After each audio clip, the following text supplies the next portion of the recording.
Good afternoon. Hyperprolactinemia is a very common problem which an endocrinologist faces in day-to-day practice.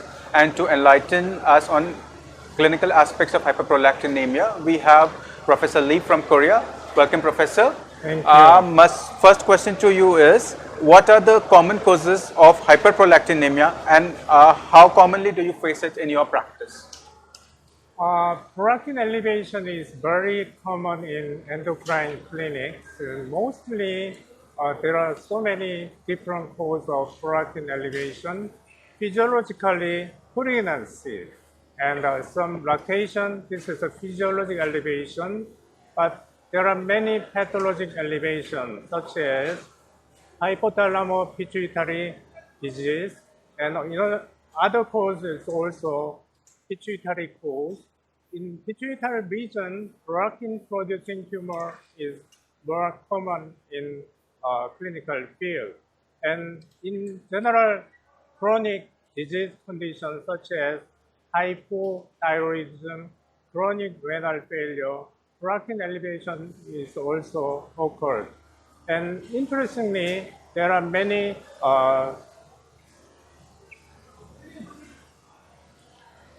most common another cause is drug-induced hyperprolactinemia. Prolactin elevation is actually most commonly observed in endocrine clinic. That cause is drug-induced hyperprolactinemia, such as when you treat patient with reflux esophagitis, if we add some gastrointestinal drug, prolactin elevation is frequently occurred. Yeah. Nice, sir, that you have alluded to that the history taking becomes a very significant aspect when we deal with patients with hyperprolactinemia.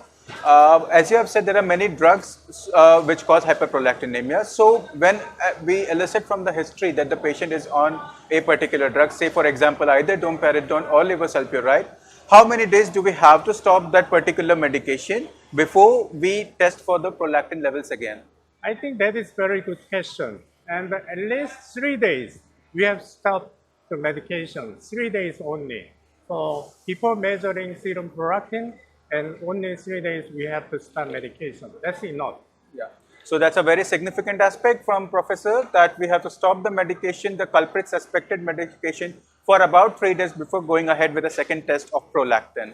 So we see prolactin elevations day in and day out. So what are the significant prolactin levels which you look at while you interpret a report in both physiologic as well as pathologic causes of hyperprolactinemia? The serum prolactin elevation is quite overlapped between physiologic and pathologic conditions. Physiologic elevation is around 100.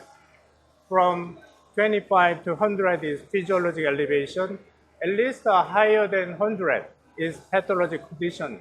Especially higher than 200 is mostly pathologic condition. But between 100 and 200, pathologic condition and physiologic condition is overlap, such as pregnancy and microprolactinoma and macroprolactinoma. Sir, so for drug-induced hyperprolactinemia, as you have alluded to, what levels of prolactin can we expect? What is the maximum which you have seen with drug-induced hyperprolactinemia? Drug-induced hyperprolactinemia, usually the prolactin level is around higher than 30 to around 100. Okay. So 30 to 100. Okay. That is an excellent thing. So when we have ruled out every particular cause of hyperprolactinemia, that is drug-induced or physiologic, and we go ahead with a MRI imaging of that particular patient and we find a pituitary adenoma, in that situation, what would be your treatment strategy in these cases? Prolactinoma is usually, the serum prolactin level is higher than 200. So if we measure serum prolactin level and then the result came out to be higher than 200, we have to use MRI examinations. And if MRI showed pituitary tumor, mostly prolactinoma.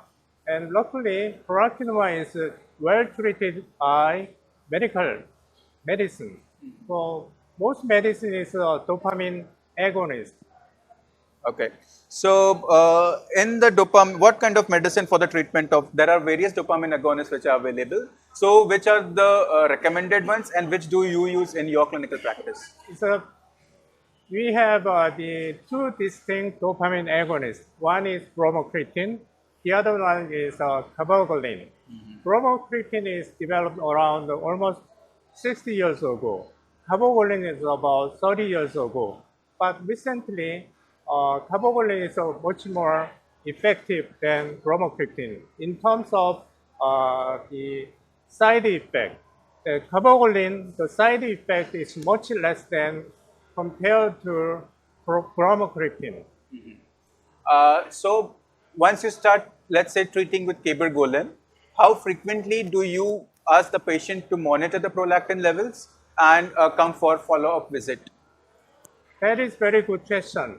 So when we start the prolactinoma treatment, and we have to discriminate the real prolactinoma or non-functioning tumor with serum prolactin elevation.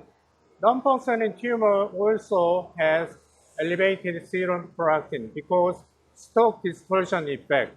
So in that case, medical treatment is not effective in non-functioning pituitary adenoma. So when we start the patient with prolactin elevation and pituitary tumor, we have to discriminate between two conditions, real prolactinoma and non-functioning tumor with prolactin elevation. So once we get treated patient with cabergoline or bromocriptine, we have to take a look at exactly about 3 to 4 months of treatment, and then we should perform MRI or blood test. And then if MRI showed the tumor size reduction occurred, then we should keep going on.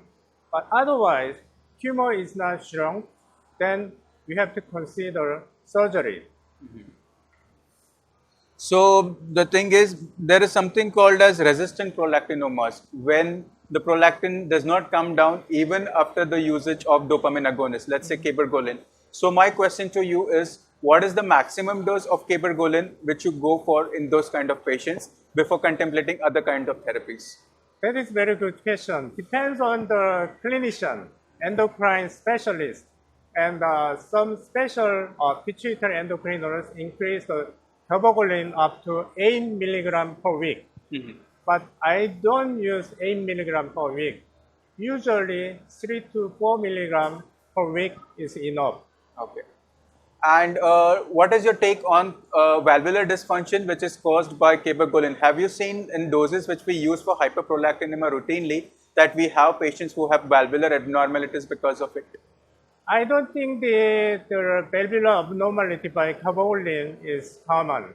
So I've been treated prolactinoma with cabergoline longer than 15 years.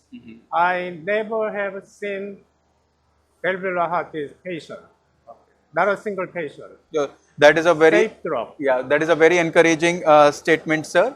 Sir, now coming to an important question, that if a young girl who is planning pregnancy and has a prolactinoma and is on dopamine agonist, then how do we go about it? Whether in two situations, either it's a microadenoma and secondly even for a macroadenoma.